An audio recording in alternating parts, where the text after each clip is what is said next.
ውፍረት ከከፍተኛ ፋቲ ከመሆን ጋር ተያይዞ የመጣ የስኳር እሹ ነበረብህ፣ የግፊት እሹ ነበር። ያንን እስክትቀለብስ ነው በዚያ ልክ ስትሪክትሊ የምትሄደው። ይሄንን ስታደርግ ሰውነት ስቶር ያደረከው ፋት ስቶር ያደረከው ኢነርጂ ግላይኮጂን ቅድም ያልከው ዲፕሊት አደረገ። አንተ አታውቅም። እሱን እንደገና ድጋሜ ለሰውነት ሳስጠው በከፍተኛ ደረጃ ኤክሰርሳይዝ እያደረክ ነው። ለዚህ እሷን አስተካክል።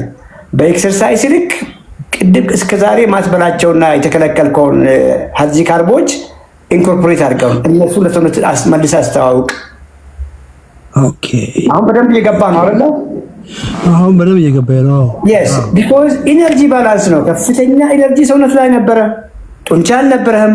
ቁጭ ባልክበት ነው ሮንግ ምግቦችን ስትበላ ይኖርከው። የጡንቻ ኳሊቲ ቆንጆ አልነበረም፣ ምንም ጥያቄ የለውም። ማርብል የሆነ ጡንቻ ነው የነበረ፣ በፋት የተጠቀጠቀ ፑር ኳሊቲ ጡንቻ ነው የነበረ። አሁን እያደረክ ያለው ኮምፕሊትሊ ዲፕሊት እያልክ እኮ መጣው። ጉበት ላይ ያለው ፋታውን ጠፍቷል። ኦኬ ከቦርጭ ላይ የተሰገሰገ ፋት ጠፍቷል። ሶ የረሃብ ስሜት ሁሉ አሁን ያንገላታል። እንዴት እንደዚህ ሁሉ እየበላሁ ይርበኛል ነው የምትለው አንተ። ድካም እንትን ይልሃል፣ ኢነርጂ እያጣት ትሄዳለህ። እና ይሄ ለሁላችሁም ነው። እድሜ ልካችሁን አይደለም ጎመን በስጋ የምትበሉት፣ ለውጣችሁን እያያችሁ የስኳሩን ወደ ኖርማል መምጣት እያያችሁ የግፊታችሁን ወደ ኖርማል መምጣት እያያችሁ ፋታችሁ መጀመሪያ ካልኩሌት የተደረገ ፋታችሁ እያለቀ ሲመጣ ቀስ እያላችሁ ሄልዚ ካርቦሃይድሬት ብለን ቅድም ያወራነውን መጨመር። ሄልዚ ፋት እንግዲህ የሚባለው ከሪድ ምግቦች ኦኬ፣ ዘይት ማብዛት ሳይሆን ምግብ ላይ ሳልመንን ሄልዚ ፋት ነው። የእንቁላል አስኳሉ በተለይ ኦርጋኒክ እንቁላል ሄልዚ ፋት ነው። አቮካዶ ሄልዚ ፋት ነው። እነዚህን ቀስ እያልክ ምግብ ላይ ኢንኮርፖሬት አድርግ። ምንድነው ያልኩ? አንተ የቀድሞ የስኳር ታማሚ፣ የግፊት ታማሚ፣ የቀድሞ ቦርጫም፣ የቀድሞ ከፍተኛ ፋት እና ሜታቦሊካሊ ታመምክ ሰው እንጂ አሁን ሌላ ሰው ነው። እሱን ያልተረዳኸው። ኦኬ እሱ ነው። እኔ እዚህኛው ላይ ብቻ ነው ያደረኩት። ይሄኛውን ልክ ነው። አሁን እንደሱ አደርጋለሁ። በቃ አልኩህ እኮ ሰውነትህን ስማ። ከዚህ በኋላ ሊኖር የሚገባ ሜዠርመንት እቺ ሜትር መሆን አለባት። የወገብህን ልክ ቼክ የምታደርገው አሁን ያልኩህ ፍራፍሬውን ስትጨምር፣ ድንች ያልኩህን እንግዲህ ስትጨምር፣ እነ ሩዝ ምናምን እየጨመርክ ነው አይደለም? በዚያው ልክ ደግሞ ቦዲ ቢልድ እያደረክ ነው። አትርሳ። ኳሊቲ ፕሮቲን የተመገብክ ኦኬ፣ ቦዲ ቢልድ እያደረክ ነው። ጡንቻ በጡንቻ እየሆንክ በመጣ ቁጥር ባይዘ ሞር ፕሮቲን ሊያስፈልግ ይችላል። ቅድም እየገደብኩን አትርሳ። 130 ላይ አድርጋልኩ። ሞር ደግሞ መስል ቢልድ እያደረክ እሱም ከፍ እያደረክ ትመጣለህ። ኦኬ እየገባህ ነው አይደል? እየገባኝ ነው። ያስ ይሄንን እያደረክ በሄድክ ቁጥር ትልቁ ነገር ቼክ የምታደርገው ወገብህን ነው። ወገብህ ለምሳሌ መቶ ሶሪ በጣም ወገብህ በትክክል መቶ 80 ለምሳሌ አንተ ከቁመት አንፃር 84 እና ከዛ በታች መሆን ሲገባው እየጨመረ 85 86 87 እየሆነ እየመጣ ከሆነ አየህ እያበዛ ነው ማለት ነው። አሁን ሄልዚ ካርብ ያልኩን ሄልዚ ፋት ያልኩን እያበዛ ነው ማለት ነው። እና ገታ ታረግና ሞር ኤክሰርሳይሱን ደግሞ ትጨምራለህ ማለት ነው። ኦኬ እድሜ ልክም እንደሱ በቃ የምትጫወተው ገብቶሃል። ሳይጎድል ለሰውነት በቂ ፕሮቲን አቀብል መሰሪያ ነው፣ መገንቢያ ነው። ያንተ ሰውነት እሱን ይፈልጋል ብያለሁ። እሱ አይጎልም። ቀሪ ዘመን የምትጫወተው ግን ኢነርጂ የምታገኝበትን ሄልዚ ካርብና ሄልዚ ፋት ቅድም ባልኩ መልክ ልክ እንደ ጌጅ ሆድ ላይ ያለው ፋት ምን እየሆነ ነው? እሷ ናት በቃ ሜትሯ ናት በቃ የምትነግርህ። ኦኬ 84 ነው። ከዚያ በታች ላይ ኤክሰርሳይሱን እየሰራ ቅድም ነገርኩን ሄልዚ ፋት ግብ ብለህ እየበላ 84 እና ከዛ በታች ወገብህን ልኬት ከቁመትህ ግማሽ በታች መንቴን ማድረግ ከቻልክ ምንም ቴስት ማድረግ አያስፈልግህም። እሷ ግን ኦኬ ከቁጥጥር ውጭ እየመጣች ቦርጭ እኮ ማለት ነው ፋት ዲፖዚት እያደረክ ነው። ከምታቃጥለው አንጻር ብዙ ኤነርጂ እየገባ ነው የምልህ ከሆነ እሷን ወደ ታች ቆጣሪያ ምን ታደርጋለህ? ዘቅ ኦኬ ሰመለኪያ ነች ማለት ነው። መለኪያ በቃ ለምን አስር ጊዜ ጣታችሁን እኮ እየበጣ አንተ እኮ አሁን ስኳር 4.9 ሆኖ እንኳን በየቀኑ ስኳር ትታያለህ በአንተ ቤት አሁን ፕሊዝ ኤቭሪዴ ነው የምታየው። አታሰቃየው ራስህን። እኔ ህመሙን አውቀዋለሁ። በጣም ነው የሚያመው። ኤቭሪዴ እጄ አሁን እንትን ብሏል ራሱ በጣም ስለምተቀጥቀው እጄ ሁለት ጣቶች ዶንት በቃ እኔ ስንት ጊዜ እኮ አልኩ እንግዲህ ስለማውቀው ነው ስሜቱን። እኔ የሆነ በስሪንጅ ደሜን ከክንዴ ብትወስድ ይሻላል እቺ በጣትን ከምትወጋኝ በጣም ነው የሚያመው። እንግዲህ በራሴ ጉዳይ ላይ ያየሁት ከስኳር ጋር ፋይስ አደረግና እንደው ምን ተአምራዬ በየጧት ተነስተ ጣትን ትበጣለህ። ምን ተአምራዬ በዚህ አጭር ጊዜ ምንም እኮ አላየህም። እዛው ከምን ነው የምጫወተው? 4.5 እዛው ነው እዚህም ነው በቃ ጧት ተነስተ ጣትህን ትራውማ እኮ ነው። ትራውማ አልኩህ እኮ ዝም ብለህ በቃ በሆነ ቤት እዚህ ስል ቼክ አድርገው እንዳልኩህ ዝም ብለህ ከወራት በኋላ ምናምን አድርገው ቢኮዝ ገብቶሃል እኮ እስካልሞላኸው ድረስ ኦኬ ፍርፍርህን ለስላሳውን ጁዙ ምግብ መስሎ እንጀራ በወጥህን እስካልቀጠቀጥከው ድረስ ኬኩን እስካልደበደብከው ድረስ ምግብ ውስጥ ያ ሁሉ ዘይት እያደረክ እስካልጠጣኸው ድረስ ከየት ይመጣል? እሱ መለኪያው ይሄን ያደለው ሜትር ናት ብያለሁ። እና በቃ እንጆ ያርግ ፐርሰናሊ መታገዝ ካለብህ እዛው ካለበት ዜና አድርገን እናግዛለን። ፒስ ይመች። አይ አባቴም ይፈልጋልና ነግሬዋለሁና መምጣት ይችላል ቀጥታ ቢሮ ፍቅር በደንብ ትነግራለች። ሁሉንም ነገር ፎሎ አድርጋትና አስመዝግባቸው እናግዛቸዋለን። እሺ። እና ዶክተር የመጨረሻ ስለ እንትን ስፖርት ሰራ ዌይ ፕሮቲን መጠቀም ይችላል እንዴ? yes ምን ችግር አለው? ቢኮዝ ችግር የለውም አይደል? ዌይ ፕሮቲን ከነስሙ እኮ በጣም መስል ቢውልድ እኮ ለሚያደርጉት የተሰራ ነው እና ዓለም ላይ the finest quality ፕሮቲን ጥራል የምትለኝ ጎልድ ስታንዳርድ ዌይ ፕሮቲን ነው። ምንም ጥያቄ የለውም። ኦኬ ኩላሊት ምናምን ይጎዳል ሲል አይቼው። ኩላሊት ዓለም ላይ ግባና አሁን አንተ ከነገ ጀምሮ ማይክ ይዘህ ኢንተርቪው አድርገህ ኩላሊታቸው ዳያሊሲስ ላይ ያሉትን አንዳቸውም ብዙ ፕሮቲን በልተው ሳይሆን ፌል ያደረገባቸው ዲያቤቲክ ስለነበሩ ነው። ወይ ፕሮቲን ደግሞ ዲያቤቲክ አያደርግህም። ሲምፕል ሎጂክ። ይሄ ነበር አንድ ትልቅ ጥያቄ። በጣም ነው የማመሰግነው ዶክተር። በጣም እኔ 4 ዓመት ይሄ ነበረብኝና በቃ ነገር ደግሞ ትቼው ቁጭ ባልኩበት ሰዓት ነው ያንተን ፕሮግራም የሰማሁትና በጣም ነው በአጭር ጊዜ ነው ህይወቴ የተቀየረውና በጣም ነው የማመሰግነው። በጣም ከምነግርህ በላይ አመሰግናለሁ። ፍቅርን አነጋግራታለሁ። ታንክ ዩ በጣም እሺ ዶክተር።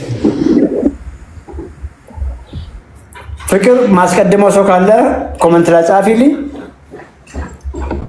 10 ገስት ሪኩዌስት እያየሁ ነው። ዛሬ ያለችን ታይም እጅግ አጭር ናት። ባለችኝ አጭር ታይም ከሁላችሁም ጋር ማውራት እንድችል ኔክስት ሻሎም እንግዲህ ፍቅር ትግባ ብላለች።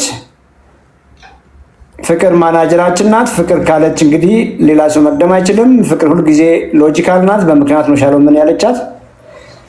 ሻሎም ገብተሻል? ሄሎ ዶክተር ፎሎ አድርጉ። ሻሎም ይሰማሻል? አዎ ይሰማኛል። እንዴት ዋልክ ዶክተር? የስ ስለመጣሽ ደስ ብሎናል። ምን ገጠመሽ? እሺ ዶክተር ፕሮግራምህን በቅርብ ቀን ነው የሰማሁትኝ አጋጣሚ ሆኖ እና እኔ ስሜ ሀረግ ይባላል። የስ እድሜ 44 ነው።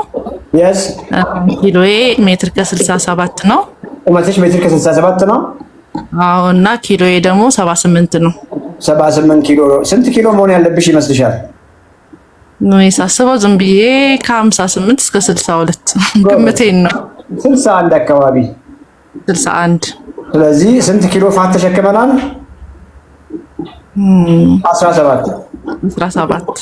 17 ኪሎ በ44 እድሜሽ መሸከም ከባድ እንደሆነ አውቃለሁ። የት ነው የምትኖሪው? እኔ አዲስ አበባ። ስለዚህ አዲስ አበባ ምን ጠፍቶ እንቀጠቅጠዋለን። እሺ ዝግጁ ነሽ? አዎ እንደ በጣም እንጂ። እና አሁን ምን አለ መሰለህ ከቅርብ ጊዜ ወዲህ ራሴን ያመኛል እና ቢፒ ሁሌ ሲነሳ 110 ከ11 በ90 ይሆናልና ቦርጭ ደግሞ አለኝ። ስለዚህ አሁን ፕሮግራምን ስከታተል አመጋገብ ምናምን ብለሃልና እንዴት ነው በአመጋገብ ማስተካከል የሚችለው? ያልካቸውን አመጋገቦች ሰምቻቸዋለሁ እና እነሱን ኪሎዬን እስካስተካከል ነው መወስዳቸው ኤቭሪዴይ ወይስ ሌላ ኦፕሽን አለ የሚለው አልገባኝም። ለዚህ ነው ላገኘህ የፈለኩት። ቀላል አድርጌ ልመልስልሽና እሺ 17 ኪሎ ፋት ነው ያልኩሽ። 17 ኪሎ ፋት ቁጭ ባልሽበት የበላሹ እንጀራ በወጥ ነው ብዬ ብልሽስ እሱን እየበላሽ ማጥፋት ትችላለሽ? አልችልም። አሁን በምናወራው መንገድ ከቀየርሽ በኋላ ተመልሰሽ እንጀራ በወጡ የምትበይ ከሆነ ምን ይሆናል? ይመለሳል።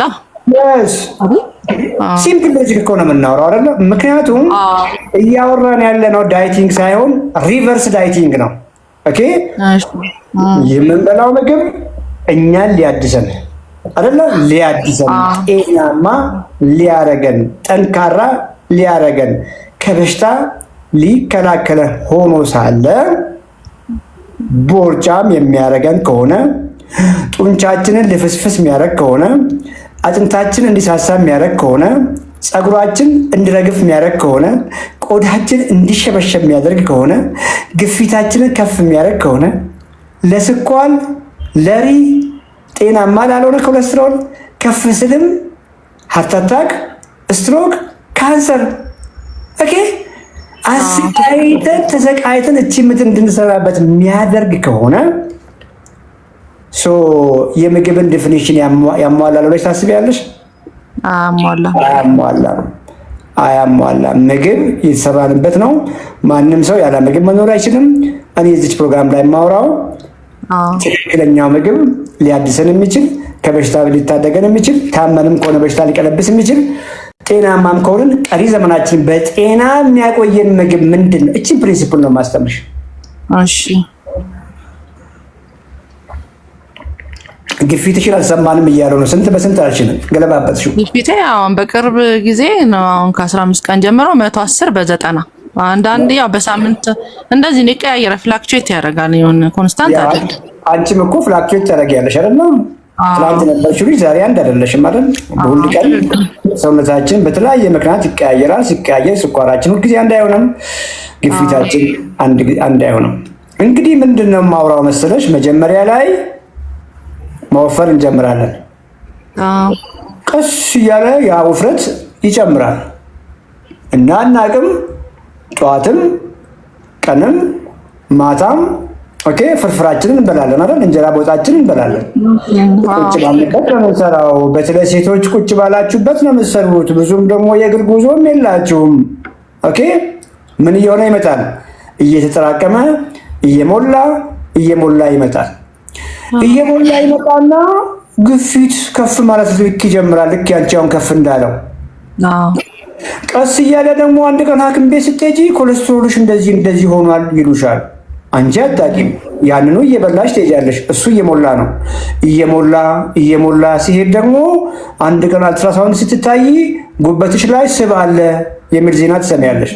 ሪህ የሚባል ነገር በቃ የሚባል ነገር ትሰሚያለሽ። አንቺ አታውቂም። ቁጭ ባልሽበት ያንን ምግብ እየበላሽ ትሄጃለሽ። አንድ ቀን ስትሄጂ ስኳርሽ ቅድመ ስኳር ቦርደር ላይ ነው፣ ስኳር ሊይዝሽ ነው የሚባል ዜና ትሰሚያለሽ። አንቺ አታውቂም። ያንኑ እየበላሽ አንድ ቀን ስትሄጂ ደግሞ ከዓመታት በኋላ ስኳርሽ ከፍ ብሏል ይባልና ምን ይደረጋል? የስኳር መድኃኒት ይጀመርልሻል። እንግዲህ አስቢ። አንቺ አታውቂም። ያንኑ ምግብ እየበላሽ የስኳር መድኃኒት እየዋጥሽ ሞር እየወፈርሽ ምግብሽን ስላልቀየርሽ ፋቱ ቅድም ያልኩሽ ፋት እየበዛ ይሄድና ስኳሩ አንድ ቀን አያምጣውና መድኃኒት እየወሰድሽ ሳታቋርጪ ነው። አስቢ እንግዲህ መድኃኒት እየወሰድሽ አንድ ቀን የአይን ዜና ትሰሚያለሽ። አይንሽ እንደዚህ ሆነ ትሰሚያለሽ። ኩላሊትሽ እንደዚህ ሆነ ትሰሚያለሽ። ልብሽ እንደዚህ ሆነ ትሰሚያለሽ። አሁን በደንብ እየገባሽ ነው አይደል? ለምን አመጋገብሽን መቀየር እንደሚያስፈልግሽ አሁን በደንብ ገብቶሻል። በደንብ ገብቶሻል። ስለዚህ እኔ ወፍራም ነኝ ብለሽ ነበር ታስቢ የነበረው። ዛሬ ምን ያሳየውሽ? እኔ 17 ኪሎ ሁሉ ነገርሽን ህይወትሽን አደጋ ላይ እየጣለ ያለ ፋት አለ፣ ንጹህ ፋት አለና እንዴት ሳትጎጂ ገባሽ አይደለ? ጠግበሽ እየበላሽ ያንቺ አካል ፋቱ አይደለም ባይዘቤ ያንቺ አካል ከ17 ኪሎ ውጭ ያለ 61 ኪሎ ግራም ነው ያንቺ ሰውነት። እሱ መራብ የለበትም። እሱን እየጠገንሽ እንዴት ፋቱን ታቀልጫለሽ ነው ብዙ ጊዜ የምናወራው። ዛሬ ምን በላሽ? እኔ እንደሚገርም ዶክተር አሁን በቃ ሰሞኑን አይደል ፕሮግራምን ያየሁት። እውነት ለመናገር ዳቦ ሁሉ ቀን ምግቤ ልንገር፣ መኮሮኒ፣ አቮካዶ ምን በቃ ይሄ እንደዚህ አይነት ነው ላይፍ ስታይል ማለት ይቻላል። በቃ እውነታው እና ጠዋት የበላሁት ዳቦ በፉል የበላሁት። ዳቦ ፓስታ የለም። አንዳንድ ቀን ፓስታ በቃ እሱ ፓስታ ምናምን በቃ እንደውም በጣም የምወደውና ሳየው ልተውም አልችለው ነገር በቃ ሁሌ በቃ የምትወደው ነገር የለም። እንደዛ ነው በቃ ለምን እንደሆነ አይገባኝም ለኔ። ድፎስ የለም እናንተ ቤት? ድፎ በጣም ወድለው። ድፎ የለም የሱቅ ዳቦ ነው። ዋው ነጩን ዳቦ ትነክሪያለሽ? አንዳንድ ቀን ይነከሽ አትበይም? አይ እንደሱ ነክሬ አላውቅም። ያው ጥቅሙ ትክክል እኮ እንዳልሆንኩ አውቃለሁ። የሚገርም ነገር ውስጤ እንትን ይላል፣ ግን በቃ ሳየው ስለማያስችለኝ ነው እንጂ ነጭ ዳቦ ትክክል እንዳልሆነ ነጭ ነገሮች አጠቃላይ ትክክል እንዳልሆነ እረዳለሁኝ። እሱን እንደው ታጣብቅ ያለሻ በፍርፍር በምናምን ደስ ይላል እኮ ክሽክሽ ያለ ከፍርፍር ጋር ኮምቢኔሽን ብዙም አልበላም። ነጩን ዳቦ እንደው ባይወንጅ ባዶ ምን ነው? አይ ነጭ ዳቦ በአቮካዶ እንደነገርኩ በአቮካዶ የተፈጨ ያለ አይደለ? አቮካዶ ተከታትፊና አቮካዶ ላይ ደግሞ ዘይት አታረጊም ታዲያ? አይ ዘይት አላረግም። እንደ ጁስ ነው የምትቆርጠው። በጁስ አቮካዶ ጁስ ታረጊና በዳቦ ዋው ማደለቢያ እኮ ነው። በቃ አንቺ ቤትሽ እኮ በጣም እንጂ yes አንድ ነገር ልንገርሽና ያንቺ ፎልት አይደለም። ያንቺ ፈጽሞ ያንቺ ስህተት አይደለም። ምን ልልሽ ፈልጌ መሰለሽ? እሺ ከነገ ጀምሮ ዳቦ አትንኪ ብዬ አይሰራም። እንደሱ ገብቶሻል? መንገድ አለው። አንቺን ዳቦ አምጪ ብሎ ከውስጥ እያሰቃየሽ ያለ ስሜት አለ። እሱን መጀመሪያ ለሰውነትሽ የምፈልገውን ነገር ሲመግብሽ ዳቦን እንጀራን መርሳት ትጀምሪያለሽ እንጂ ዘራፍ ከነገ ጀምሮ ዳቦ አነካም ብለሽ ብትይ ፌል ታደርጊያለሽ። አትችይም እንደዛ። አሁን ገባሽ አይደል? እኔም ማስተምርሽ መንገድ እሺ፣ ከዚህ በኋላ የዳቦ ፍቅር ያልሽውን ነገር ችግር የለውም ሲያስፈልግ ዳቦ ምናምንም ትበያለሽ። እሱ ኦኬ። መጀመሪያ ሰውነትሽን መግቢ። ገባሽ አይደል? ለ61 ኪሎ ለጡንቻሽ፣ ለቆዳሽ፣ ለፀጉርሽ፣ ለአጥንትሽ፣ ለኦርጋን ሲስተምሽ ለአንቺ የሚሆነው ምግብ ሳይጎድል ይሄን ስጭውልሻለሁ። አይሻለና ጥቁር ስለነገ ተመስተለስ ለምሳሌ እንቁላሎችሽን አስኳል ኮስት ታወጪያለሽ። አስኳል ፋት ነው። 17 ኪሎ ፋት ያለው ሰው አስኳል አይበላም። ነጩን እንቁላል ፋት በደንብ አድርገሽ ብይ። ከጎን ምን አድርገሽ ብዙ ብሮኮሊ አድርገሽ ጎመን አድርገሽ ካልጠገብሽ ግሪክ ዮገርት እርጎ ጨምረሽ፣ ግሪክ ዮገርት እርጎ ሲባል ሰምተሻል አለ በየሱፐር ማርኬቱ።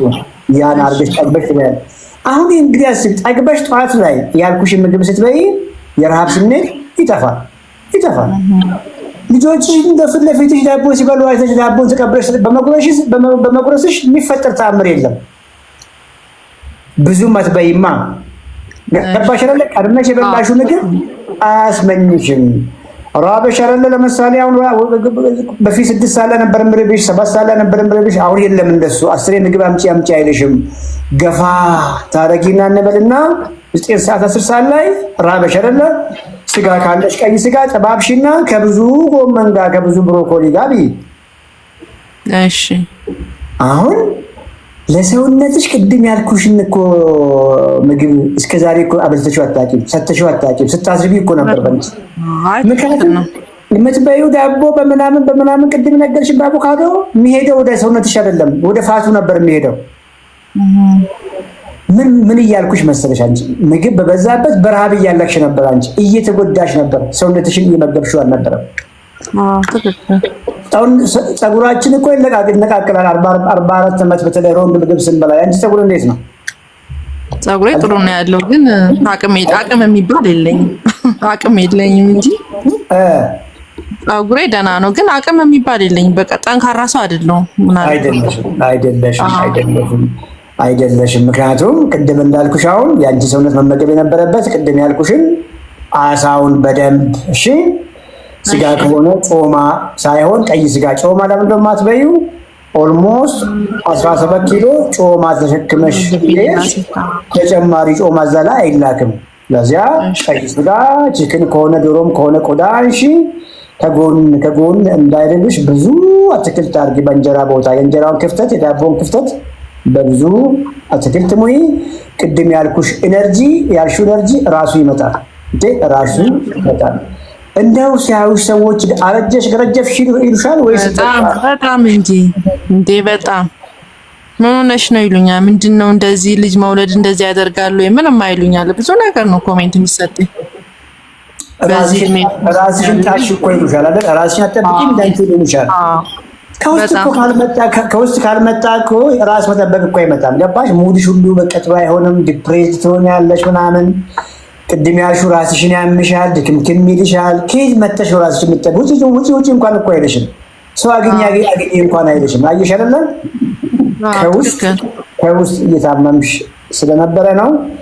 እመኚኝ ከሳምንታት በኋላ ማንም በቃ ቤት አስቀምጠሽ ብድቅ ብለሽ ቆንጆ ልብስ ለብሰሽ ኢቭን ደውለሽ ማታውቂያቸው ሰዎች ጋር እየደወልሽ እንዴት ናችሁ ማለት ትጀምሪያለሽ። እንገናኝ ማለት ትጀምሪያለሽ። የስ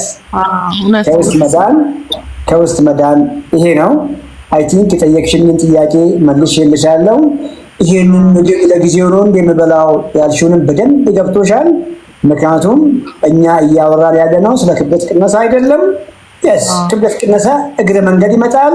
እኛ አንቺን እየመጣ ካለ ክፉ ሞት፣ ክፉ በሽታ ስለመታደግ እያወራን እንደሆነ ገብቶሻል። ይበቃሻል እያሉሽ ነው። እሺ አመሰግናለሁ ዶክተር። በሌላ ራሴ ይሄን ያልከኝን በደንብ ሞክሬ ደግሞ በሌላ ጊዜ ያለኝን ለውጥ እንግዲህ ላይቭ ላይ ወይም እዛ ክሊኒክ መጥቼ አገኛለሁ። አመሰግናለሁ ዶክተር። ፒስ ይመችሽ። በጣም ነው የማመሰግነው። ሰላም አምሽሽ።